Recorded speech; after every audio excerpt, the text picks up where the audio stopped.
अस्सलाम वालेकुम प्यारे बच्चों। कल हमने इल्म हिंसा का पहला सबक मुतशाबिहत ये शुरू किए थे, जिसका अगला नुक्ता जो है वो है मुतनासिबत का बुनियादी मसला। बहुत ही इम्पोर्टेंट ऐसा मसला है, ये एग्ज़ाम के अंदर तकरीबन हर साल पूछा जाता है। सबूत पूछते हैं उसका कि साबित कीजिए कि एक ख़त किसी मुसल्लस के एक ज़िले के मुतवाज़ी हो और बाकी दो अज़ला को दो मुतफर्रिक नुकात पर कता करे, तब वो ख़त उन अज़ला को तनासुब में तकसीम करता है। इस तरह से सवाल होता है एग्ज़ाम के अंदर। ठीक है, तो बयान आप लोगों के सामने है। बयान को याद कर ले आप लोग कि एक ख़त किसी मुसल्लस के एक ज़िले के मुतवाज़ी हो। उसको समझने के लिए यहाँ पर मैंने मुसल्लस लिया, मुसल्लस XYZ। ये एक मुसल्लस है, ठीक है। दिया हुआ है, में लिखेंगे मुसल्लस ABC में ख़त L मुतवाज़ी है कता YZ के। ख़त L ये मुसल्लस के एक ज़िले के क्या है, मुतवाज़ी है और दो अज़ला को दो मुतफर्रिक नुकात पर कता करे।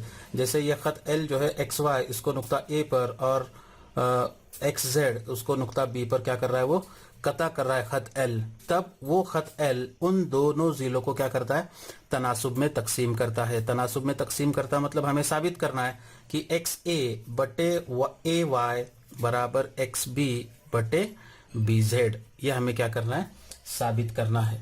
तो इसके लिए यहाँ पर हम साबित करने में अमल लिखेंगे। एग्जाम के अंदर जो सवाल पूछा जाता है वो सिर्फ इतना बयान ही दिया होता है, दिया हुआ है, ये आप लोगों को लिखना होता है। साबित करना है, ये भी बच्चों को लिखना होता है, और शक्ल जो है वो भी बच्चों को बनानी होती है। इस बात का ख्याल रखेंगे आप लोग। तो यहाँ पर एक अमल करेंगे कि कता AZ और BY खींचिए, और उसके बाद में हम सबूत शुरू करेंगे। इस तरह से शुरू करेंगे कि मुसल्लस XAB और मुसल्लस YAB के कायदे XA और AY हम खती है। कैसे है वो, हम खती है। यहाँ पर मुसल्लस XAB और मुसल्लस YAB, इन दोनों के कायदे अब क्या ले लेंगे हम लोग, XA और AY, ये दो जिलों को जो है हम लोग क्या करेंगे। अब उसको शक्ल इस तरह से मैं आप लोगों को सामने रखूँ, यहाँ पर देखें तो ये XA इसको कायदा लेना है और AY इसको क्या करना है, हमें कायदा लेना है। और इनका रास भी मुश्तरिक है, और इनका रास भी कैसा है, मुश्तरिक है। यहाँ पर ये रास बी जो है ये इनका मुश्तरिक दिया हुआ है। ठीक है, रास बी जो है ये कैसा है, मुश्तरिक है। तो ये रास बी से हम क्या करें, इस तरह से अगर हमने उम्मूद खींचे तो ये उम्मूद जो है ये दोनों मुसल्लस के लिए होगा।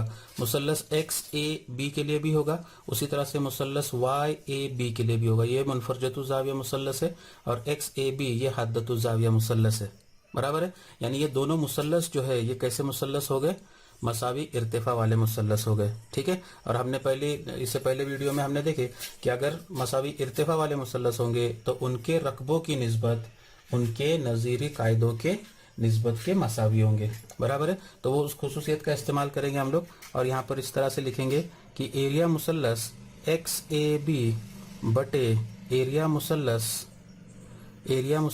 YAB बराबर XA बटे AY, XA बटे AY। वजह लिखेंगे यहाँ पर इसकी कि मसावी इर्तिफा वाले मुसल्लस, मसावी इर्तिफा वाले मुसल्लस को नंबर देंगे नंबर 1। ठीक है, इसी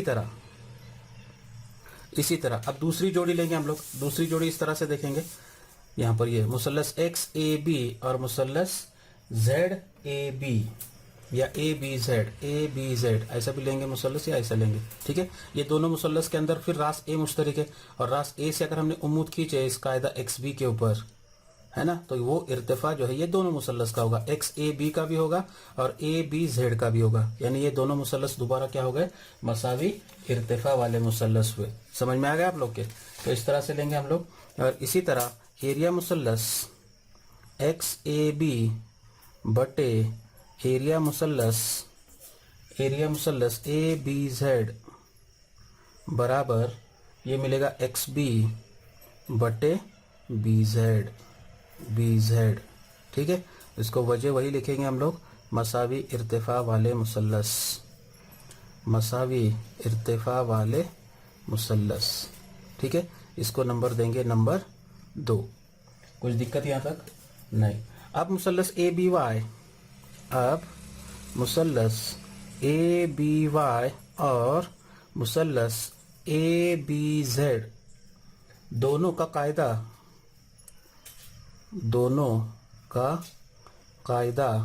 ए बी, दोनों का कायदा ए बी मुश्तरिक है। दोनों का कायदा ए बी कैसा है? मुश्तरिक है। ये दोनों मुसल्लस अगर हम देखें तो ये इस तरह से मुसल्लस ए बी वाई और मुसल्लस ए बी जेड, ठीक है, ये दोनों मुसल्लस का कायदा अगर देखेंगे तो कैसा है? ये मुश्तरिक कायदा है। ठीक है, और दोनों मुसल्लस दो मुतवाजी खतूत और ये दोनों मुसल्लस दो मुतवाजी खतूत ए बी और वाई जेड, ए बी और वाई जेड के दरमियान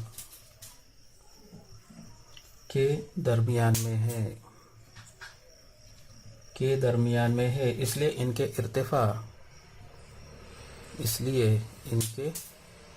इर्तिफा कैसे है? मसावी है। इर्तिफा भी मसावी है और कायदा भी मुश्तरिक है ना। तो इसलिए हम इस तरह से लिखेंगे कि एरिया मुसल्लस ए बी वाई बराबर एरिया मुसल्लस ए बी जेड। ठीक है, इसको नंबर देंगे नंबर 3 और उसकी वजह लेंगे यहाँ पर कि मसावी कायदों और मसावी इर्तिफाओं के मुसल्लस। समझ में आ गया? ठीक है, और इसलिए 1, 2 और 3 की बिना पर 1, 2 और 3 की बिना पर आपको मिलेगा एरिया मुसल्लस एक्स ए बी बटे एरिया मुसल्लस वाई ए बी बराबर एरिया मुसल्लस एक्स ए बी बटे एरिया मुसल्लस ए बी जेड। ठीक है, इसको नंबर देंगे नंबर 4 और इसलिए 1, 2 और 4 की बिना पर अब 1 और 2 के अंदर देखेंगे तो उनकी जो बाई जानिब है, ये बाई जानिब बसा हुआ 4 में कैसी बताया हमने? मसावी बता दिए, तो उनकी दाहिनी जानिब भी कैसी होगी? मसावी होगी। और इसलिए आपको मिलेगा एक्स ए बटे ए वाई बराबर एक्स बी बटे बी जेड। और यही हमें क्या करना था? यहाँ पर साबित करना था। तो इस तरह से जो है ये मसला क्या करना है? साबित करना है। तो इस तरह से हमने मुतनासिबत का बुनियादी मसला देखे। अब देखेंगे मुतनासिबत के बुनियादी मसले का अक्स, उसका उल्टा। मुतनासिबत के बुनियादी मसले में क्या था? एक मुसल्लस दिया हुआ था, मुसल्लस के एक जिले के मुतवाजी खत दिया हुआ था, तो वो खत मुसल्लस के 2 जिलों को क्या करता है? तनासुब में तकसीम करता है। ये था मुतनासिबत का बुनियादी मसला। अब उसका उल्टा यानी इसमें जो साबित करना है वो यहाँ पर दिया हुआ है कि अगर एक खत एक्स वाई ये मुसल्लस के 2 जिलों को तनासुब में तकसीम करे। बयान इस तरह से लिखा हुआ है, देखो कि अगर एक खत मुसल्लस के कोई 2 जिलों को 2 मुतफर्रिक नुकात पर कता करते हुए तनासुब में तकसीम करे तो वो खत मुसल्लस के तीसरे जिले के मुतवाजी होता है। यहाँ पर मुतवाजी पहले दिया हुआ था और यहाँ पर मुतवाजी बाद में आया हुआ है। बात समझ में आया? तो ये उसका उल्टा, उसका अक्स कहेंगे इसे हम। ठीक है, तो इसको समझने के लिए यहाँ पर कुछ शक्ल लिखा हो, देखो मैंने कि शक्ल में खत एक्स वाई, ये खत एक्स वाई जिला पी क्यू और जिला पी आर को बिलतरतीब नुकात एक्स और वाई पर क्या करता है? कता करता है। इस तरह कि P dash x dash Q यानी ये तीनों नुकात जो है ये हम खती नुकात आए। उसी तरह से P dash Y dash R ये भी तीनों नुकात कैसे नुकात आए? हम खती नुकात आए। और अगर पी एक्स बटे एक्स क्यू बराबर पी वाई बटे वाई आर यानी ये खत एक्स वाई इन 2 जिलों को क्या करता है? तनासुब में तकसीम करता है, तो वो खत मुसल्लस के तीसरे जिले के क्या होता है? मुतवाजी होता है। और इसलिए खत एक्स वाई ये मुतवाजी होगा जिला क्यू आर के। तो इस तरह से जो है ये इसका सबूत तुम्हारे किताब में है नहीं, सिर्फ तुमको बयान जो है वो क्या करना है? इसका याद रखना है। अब इसका इस्तेमाल करके हमें क्या करना है? एक मिसाल हल करनी है। मशकी सेट 1.2 की एक मिसाल इस तरह से लिया हूं कि मुसल्लस पी क्यू आर में, यहाँ पर शक्ल बनाया देखो, मुसल्लस पी क्यू आर में पी एम बराबर 15, पी क्यू बराबर 25, पी आर बराबर 20 और एन आर बराबर 8। तो बताइए खत एन एम, ये खत एन एम जिला आर क्यू के मुतवाजी है या नहीं है। ठीक है, मुतवाजी साबित करना है हमको। ठीक है, तो अभी हमने यहाँ पर देखे मुतनासिबत के बुनियादी मसले का अक्स क्या देखे कि अगर एक खत मुसल्लस के कोई दो जिलों को दो मुतफर्रिक नुकात पर कता करे, यहाँ पर कता कर रहा है वो। ठीक है, करते हुए तनासुब में तकसीम करे। अब तनासुब में तकसीम करे मतलब क्या साबित करना था हमें, तो पी एक्स बटे एक्स क्यू बराबर पी वाई बटे वाई आर, ये ऐसा होना चाहिए, बराबर है। तो वैसे यहाँ पर हमें क्या साबित करना होगा कि पी एन बटे एन आर ये निस्बत की कीमत पी एम बटे एम क्यू की निस्बत ये कैसी है, मसावी है। अगर मसावी आती है तो मुतनासिबत के बुनियादी मसले के अक्स की बिना पर हम कहेंगे कि ये एन एम क्यू आर के क्या है, मुतवाजी है। बात समझ में आ गया हम लोग के। इस तरह से जो है इसको हमें क्या करना है, हल करना है। तो यहाँ पर तनासुब में कता एन एम दोनों जिलों को तनासुब में तकसीम करता है, वो निस्बत मालूम करने के लिए हमको सबसे पहले पी एन की यहाँ पर लंबाई मालूम करनी होगी और यहाँ से एम क्यू की लंबाई मालूम करनी होगी। ठीक है, तो वो सबसे पहले लेंगे यहाँ पर। तो उसका हल इस तरह से शुरू करूंगा मैं कि P dash N dash R, ये तुमको दिया हुआ है, P dash N dash R, यानी ये तीनों नुकात जो है ये कैसे नुकात है, हम खती नुकात है। अगर हम खती नुकात होंगे तो हम उसको ऐसे लिख सकते हैं, देखो कि पी आर बराबर पी एन जमा एन आर। ठीक है, तो पी आर की कीमत कितनी है 20 बराबर पी एन की कीमत हमें मालूम करना है जमा एन आर की कीमत कितनी 8। तो ये हो जाएगा 20 नफी 8 बराबर पी एन, और इसलिए पी एन बराबर कितना होगा 12। तो ये पी एन की कीमत मिल गई आपको 12। इसी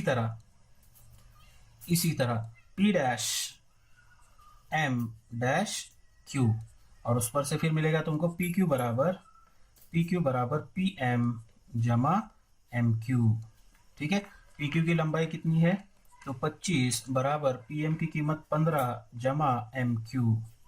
तो ये होगा 25 नफी 15 बराबर एम क्यू, और इसलिए 25 में से 15 गए, कितने बचेंगे 10 बराबर एम क्यू, और इसलिए एम क्यू की लंबाई हो गई 10। तो ये एम क्यू की लंबाई हो गई 10। ठीक है, इस तरह से ये चारों कतात की लंबाई हमको मिल गई। अब एक एक निस्बत लेंगे मुतनासिबत के बुनियादी मसले के एक्स की बिना पर। तो पहली निस्बत लेंगे पी एन बटे एन आर, इसलिए यहां से लिखता हूं, इसलिए मुसल्लस पी आर क्यू में पी एन बटे एन आर बराबर 12 बटे 8। मुख्तसर करेंगे, 4 तिया 12, 4 2 8 बराबर कीमत कितनी होगी 3 बटे 2। ठीक है, इसको नंबर देंगे नंबर 1। इसी तरह पी एम बटे एम क्यू बराबर 15 बटे 10। फिर इसको मुख्तसर करेंगे, 5 2 10, 5 तिया 15 बराबर कितना आएगा ये 3 बटे 2। इसको नंबर देंगे नंबर 2, और इसलिए 1 और 2 की बिना पर क्या नजर आया, पी एन बटे एन आर बराबर पी एम बटे एम क्यू। बोलो क्या दिक्कत है इसके अंदर, आ गया। क्या हो गया कि मुसल्लस पी आर क्यू में कता एन एम क्या करता है, मुसल्लस के दोनों जिलों को तनासुब में तकसीम करता है, इसीलिए तुमको पी एन बटे एन आर बराबर पी एम बटे क्या मिला, एम क्यू मिला। और इसलिए मुतनासिबत के बुनियादी मसले के अक्स की बिना पर, मुतनासिबत के बुनियादी मसले के अक्स की बिना पर क्या होगा कि खत एन एम ये जिला क्यू आर के मुतवाजी है, क्यू आर की क्या है, मुतवाजी है। तो इस तरह से जो है ये मशकी सेट 1.2 की पहली मिसाल क्या करनी थी, हल करनी थी। उम्मीद है आप लोगों को समझ में आ गई होगी। ठीक है, अब अगली मिसाल देखेंगे। मशकी सेट 1.2 की दूसरी मिसाल इस तरह से है कि शक्ल में मुसल्लस के अंदरून में एक नुक्ता एक्स है। यहाँ पर एक नुक्ता एक्स दिया हुआ है। नुक्ता एक्स को मुसल्लस की रासों से मिलाया गया। मुसल्लस के 3 रास डी, ई और एफ, इन तीनों को एक्स नुक्ते से क्या किया गया, यहाँ पर जोड़ दिया गया। इस तरह के कता पी क्यू ये मुतवाजी होगा डी ई के उसके बाद में क्यू आर ये मुतवाजी होगा ई एफ के, और कता पी आर ये मुतवाजी होगा डी एफ के। ठीक है, इस तरह से सॉरी पी क्यू मुतवाजी होगा डी ई के, क्यू आर मुतवाजी होगा ई एफ के, तब हमें साबित करना है कि पी आर ये मुतवाजी है डी एफ के। ठीक है, तो इसके अंदर जो पहली जो चीज अपने हमको दी गई है, पहली जो शर्त हमको दी गई है उसको लेंगे हम लोग कि कता पी क्यू मुतवाजी है कता डी ई के। पी क्यू यानी ये कता पी क्यू मुतवाजी है डी ई के। इसके लिए मुसल्लस हम फर्ज करेंगे मुसल्लस डी एक्स डी ई में। ठीक है, मुसल्लस एक्स डी ई, इस मुसल्लस में कता पी क्यू ये मुतवाजी है कता डी ई के। ठीक है, इसलिए यानी मुसल्लस के एक जिले के मुतवाजी एक कता खींचा गया हो, तब वो कता मुसल्लस के उन दो जिलों को क्या करता है, तनासुब में तकसीम करता है। किसकी बिना पर? मुतनासिबत के बुनियादी मसले की बिना पर। तो तुमको मिलेगा एक्स पी बटे पी डी बराबर एक्स क्यू बटे क्यू ई। ठीक है, इसको वजह लिखेंगे हम लोग मुतनासिबत के बुनियादी मसले की बिना पर। ठीक है, इसको नंबर देंगे नंबर 1। इसी तरह मुसल्लस, अब दूसरी चीज क्या दी हुई है, क्यू आर ये क्यू आर मुतवाजी है ई एफ के। इसके लिए मुसल्लस लेंगे मुसल्लस एक्स ई एफ में। इसी तरह मुसल्लस एक्स ई एफ में कता क्यू आर ये मुतवाजी है कता ई एफ के। ठीक है, अब यहाँ पर कता क्यू आर ये मुतवाजी है ई एफ के, तो कता क्यू आर मुसल्लस के दो जिले एक्स ई और एक्स एफ को क्या करेगा, तनासुब में तकसीम करेगा। अगर वो तनासुब में तकसीम करेगा तो ये दो निस्बतें जो है तुमको क्या मिलेगी, मसावी मिलेगी। एक्स क्यू बटे क्यू ई बराबर एक्स आर बटे आर एफ। ठीक है, इसको भी वजह वही लिखेंगे हम लोग, मुतनासिबत का बुनियादी मसला, मुतनासिबत के बुनियादी मसले की बिना पर। ठीक है, और इसको नंबर देंगे नंबर 2। अब उसके बाद में लिखेंगे इसलिए 1 और 2 की बिना पर। अब 1 और 2 के अंदर अगर गौर करो तो यहाँ पर एक्स पी बटे पी डी बराबर है एक्स क्यू बटे क्यू ई के, और एक्स क्यू बटे क्यू ई 2 के अंदर एक्स क्यू बटे क्यू ई ये किसके बराबर है, एक्स आर बटे आर एफ के। तो दोनों का मुआवजना करेंगे हम लोग, तो आपको मिलेगा एक्स पी बटे पी डी बराबर एक्स आर बटे आर एफ। ठीक है, अब देखो एक्स पी बटे पी डी बराबर एक्स आर बटे आर एफ। तो यहाँ पर क्या हुआ कि मुसल्लस एक्स डी एफ, इस मुसल्लस में कता पी आर मुसल्लस के दो जिले एक्स डी और एक्स एफ को क्या करता है, तनासुब में तकसीम कर रहा। अगर वो तनासुब में तकसीम करता होगा तो मुसल्लस के मुतनासिबत के मसले के अक्स की बिना पर वो कता मुसल्लस के तीसरे जिले के क्या होगा, मुतवाजी होगा, और इसलिए पी आर ये मुतवाजी होगा किसके, डी एफ के। तो यहाँ पर वजह लिखेंगे हम लोग, और इसलिए मुसल्लस एक्स डी एफ में, मुसल्लस एक्स डी एफ में कता पी आर मुसल्लस के दो अजला एक्स डी और एक्स एफ को तनासुब में तकसीम करता है, तनासुब में तकसीम करता है। इसलिए मुतनासिबत के मसले के अक्स की बिना पर, मुतनासिबत के बुनियादी मसले के अक्स की बिना पर, मुतनासिबत के बुनियादी मसले के अक्स की बिना पर कता पी आर ये मुतवाजी होगा कता डी एफ के। तो इस तरह से जो है ये सवाल अपने को क्या करना है, हल करना है। उम्मीद है आप लोगों को ये मिसाल जो है वो समझ में आ गई होगी। शुक्रिया।